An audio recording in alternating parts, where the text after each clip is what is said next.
Welcome into a in-person, on-demand edition of Duval Rundown here on the 1010XL Jaguars YouTube and 1010XL Podcast Network. Mia O'Brien joined alongside Hays Carlyon, as I am each and every Wednesday here on Duval Rundown, as well as the Terminex kickoff show 5 hours before kickoff of every Jaguars game. How are you doing, my friend? Great. It's great to be with you. You getting ready for a big vacation? That's exciting. I am indeed. Indeed. You're probably watching this after, knock on wood, my plane has landed in Newark, New Jersey, and back home for a couple of days, and excited to refresh and kick off the NFL dead period, as it has affectionately come to be known, Hays. But while I'm up in New Jersey, you guys are going to be boots on the ground still the next 2 days of mandatory mini camp. We are coming at you live, recording this podcast just hours after leaving the Miller Electric Center and day one of mini camp that I felt, Hays, was pretty spirited, a bit more up-tempo, and certainly more team periods, and opportunity perhaps to see more 11-on-11 work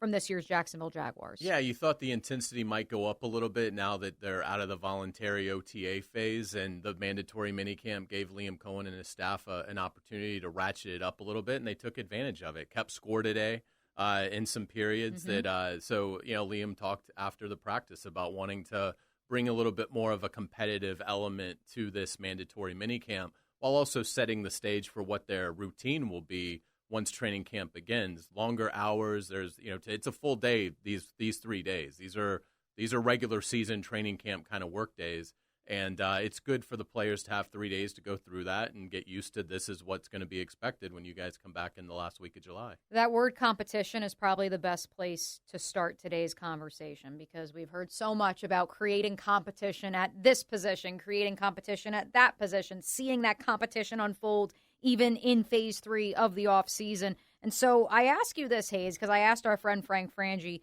on Monday's Helmets and Heels show this as well.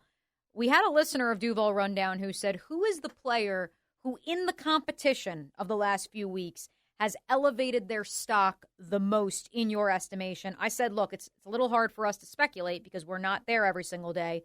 But in your opinion, who has raised their stock the most and raised their level of competition?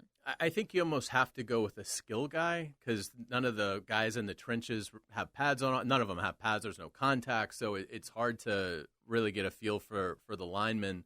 So I'll say, Monteric Brown, the fact that it's clear the coaches have sort of taken a liking to Monteric's game and how it translates to what Anthony Campanile wants to do as coordinator. So, I can't really give you a lot of splash plays, but just from seeing how he's being utilized, I would say Monteric Brown has obviously had a really good offseason. I would say Andrew Wingard has had a good offseason in terms when you look at kind of the role that at least we're sort of seeing. I think it's one in which, Dewey would be very happy with. So Frank Frangie, when I asked him that question Monday, said Jordan Lewis. And that's another member of that defensive backfield that, much like Dewey and Buster Brown, I am so fascinated to see where he factors into it. But to that point of those two players, because I would agree, Buster Brown had a pass breakup at Tuesday's practice. So did Jordan Lewis, for what it's worth. Saw Dewey Wingard on the field a ton. I asked Lauren Brooks on Helmets and Heels today, why then? And I understand that fans have not had access to OTAs, and it's simply from what they are reading, simply what they are seeing on podcasts like this one, that they're making these assessments. Why has there been this knock on Buster Brown the last few weeks that I've seen online? And I don't understand why, because I'm like you, Hays. Like, I've seen him make at least one splash play every single week. And Lauren had a great reply, and she said it's because, much like Dewey Wingard, he's physically limited.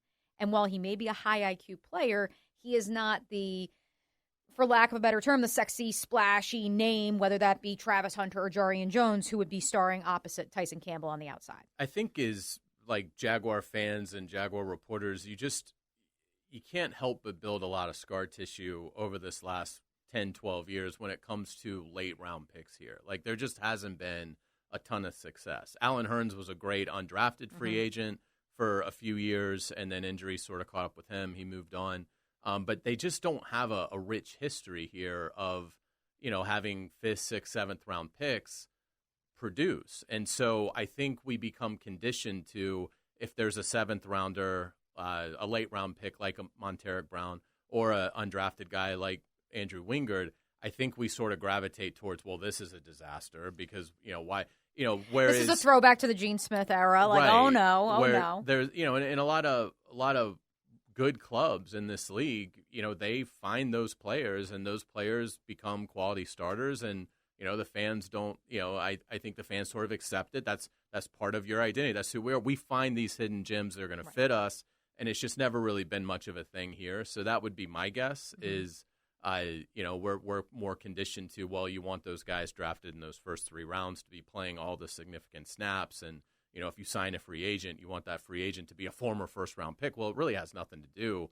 If the guy has played 4 years in the league and hit the market as a free agent, it doesn't really matter whether he was a first-round pick, undrafted guy. It's the 4 years of film in the NFL. But that would be my guess as to why more people aren't excited about hearing Montaric Brown's name and Andrew Wingard's name, guys like that. But again, the other thing too is no one develops at the same rate of speed, in any walk of life, but certainly in football, with as taxing as it is, not just physically but mentally. And there's late bloomers. Who's to say Montaric Brown isn't hitting a stride that maybe some good corners might have hit at 19? He's hitting it at in his early 20s. I would think. I would think he's 23, 24. I think he's 24. Like yeah, 24, 25 and, now. And so I think the other thing too, I like, and what do you think? I like it that when a staff comes in and they show by example that it really was a clean slate, that they weren't putting anything out there. It's whoever is going to impress us is who's going to play. And this staff, at least on the defensive side of the ball, I think you can make that case from what we're seeing. That this staff came in with a clean slate, and there's been a couple of veterans that I think have taken advantage of that. Do you mean they're rotating guys, but it's not a hockey shift, and they're just seeing – right, there's no rock, paper, scissors. They are actually saying, okay, let's try – Caleb Ransaw, the third-round pick out there, opposite Dewey. And then maybe a little bit later in the practice, it's Dewey with Daniel Thomas, and then Daniel Thomas is with – Rayon Lane, and then he's with Darnell Savage, and he's with Eric Murray, like rotating those guys and not saying, okay, these are our starters day one, and that sense of competition. This is where Ryan Nielsen once upon a time said that the depth chart is written in sand. At this juncture, so was the playbook. So was the evidently. Who also the nutrition? Not the nutrition plan, but the weight room and that whole plan. Perhaps that as well. No, that was written in stone.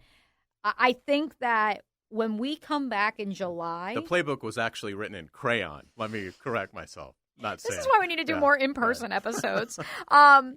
When we come back in July, do you think it will be as free-flowing? Or do you think it will be, hey, here is Tyson Campbell and Buster Brown, Jarian, work with the second team and prove us wrong?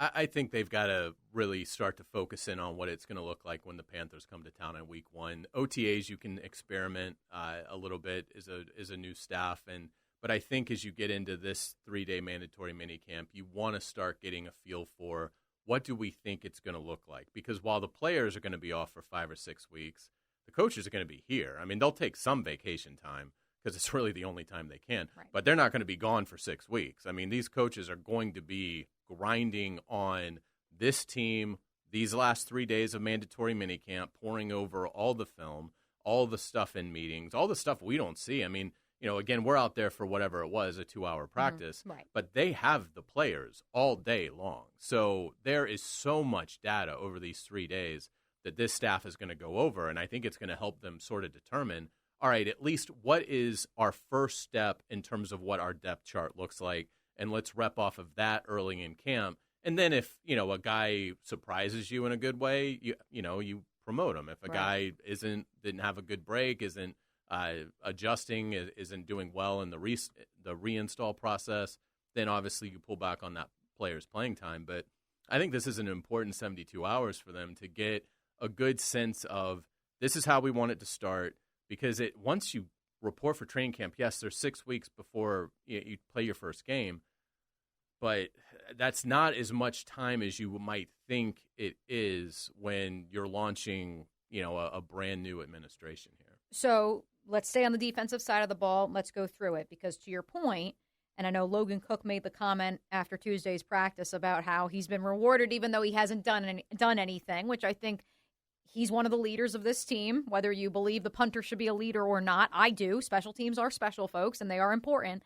But that mantra and that mindset of I haven't even done anything and they're rewarding me, I think that permeates a lot of players on this roster. But to that point, Trayvon Walker, the fifth-year option, was picked up before he actually entered the building to begin the offseason program. Let's stay on the defensive side of the ball, Hayes. I believe he is entrenched. He will be a starter. While they will play multiple fronts, I don't want to commit to, is he on the edge, inside? He'll be all over. Josh Hines-Allen, Foye Oluokun in the middle, Tyson Campbell at one of the outside spots, Jordan Lewis in the nickel. Mm-hmm. I think that those five definitively will be starters week one against the Carolina Panthers. The other six spots, and again, look, I know that the defensive front is not going to be a hockey shift rotation, but they are going to rotate in waves. We're talking waves now with Liam Cohen. We're not talking hockey shifts anymore. Who are some other names for those final six spots? And again, I know it fluctuates depending on what package you're in, but who would be those names for you? I would say the next two for me, I agree with everyone that you mentioned. I would say the next two for me, and I would put it at high probability that they're a starter, is Eric Armstead and Eric Murray at one of the safety spots. Okay. But once you get beyond that, I think Devin Lloyd is starting somewhere. Yep. But I think in terms of the other defensive tackle spot between Hamilton and Mason Smith, that'll be interesting to see what they elect to do there. And a lot of it depends on, are we in a rundown? Are we in a passing down? Right, exactly. But I would say that I think what's interesting defensively is this needs to be the year it sort of becomes Trayvon's defense, and that's not to take anything away from Josh Hines-Allen. He's an excellent player, but I think Trayvon has even more of an upside and ability than Josh. And again, you're talking about, I mean, Josh is an A, but Trayvon, I think, could be an A+. And so it's not to disparage Josh Hines-Allen, but I mean, again, seeing Trayvon today, and Liam Cohen talked about it, it's tough for the offensive line. They can't really do a whole lot. Right. But just looking at the burst that Trayvon Walker was demonstrating today consistently, I mean, he's just unbelievable. I mean, from a athleticism standpoint, and I do think he's starting to, figure out the nuances of playing that position at the NFL level. We've talked. The spin move exists. The spin move exists. We've talked about, and it's been crafted over the last 3 years. Yeah, he's always been a try 1,000% guy. I mean, it was never a lack of interest, a lack of effort, passion for the sport, high IQ. It was just simply, it was like kind of a new thing for him, when he arrived. And I don't think it helped that he's had, I'd say a below average coordinator in Mike Caldwell, and then just a disaster in Ryan Nielsen.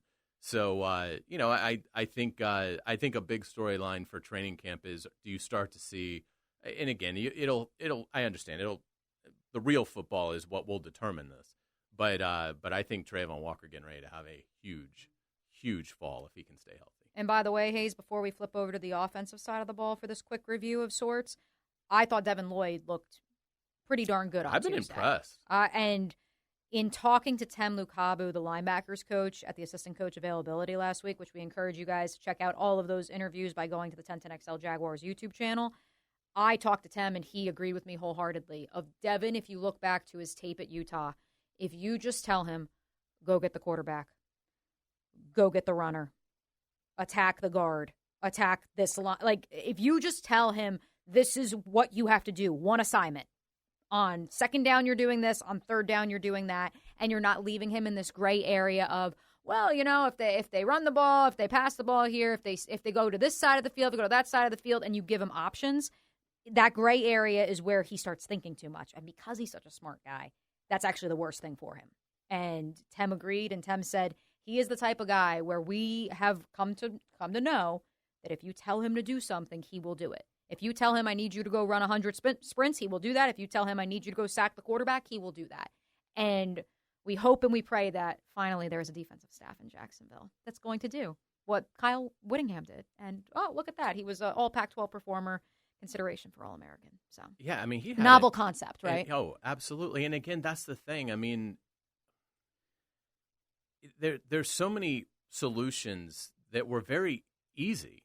I mean, and that was a common theme, too, last week with the coaches. Yeah. And even in conversations I've had with many players over the last few weeks, it's just been, if it's clear and obvious, just do that. It was like, why was the previous staff, like, basically tying one of their hands behind their back and how they wanted to schematically present this team to the opponent? Because that's the way they wanted to run it. Oh, even if that's not what the personnel dictated. Yeah, but I think I've been skeptic, about will this work? But all I can go off of is, each day that we're out there, or, each, time we're around these guys. I mean, it feels great right now. I mean, this may not work, but I mean, and I've tried to not get cautious optimism. Yeah, but I mean, it's hard to find fault in anything I think that they're doing right now. And I think to their credit, a lot of their solutions haven't been some great mastermind thing. It's literally been like, well, if 2 + 2 is 4, then let's just make 2 + 2 4. Right. And it's effective. Let's not try to find the square root of it and create more issues. Flipping over to the offensive side of the ball, that word competition, let's go back to that. That's the theme of today's episode of Duval Rundown. What area, and I know offensive line's the gimme, but what area of the offensive side of the ball have you seen the competition at its peak so far through the first day of mandatory mini camp, but throughout phase 3? I think running back's really interesting, to see, how that gets settled. Yep. It seems like they've each sort of done some things, in terms of Bigsby, Etienne, and Bashful Tootin.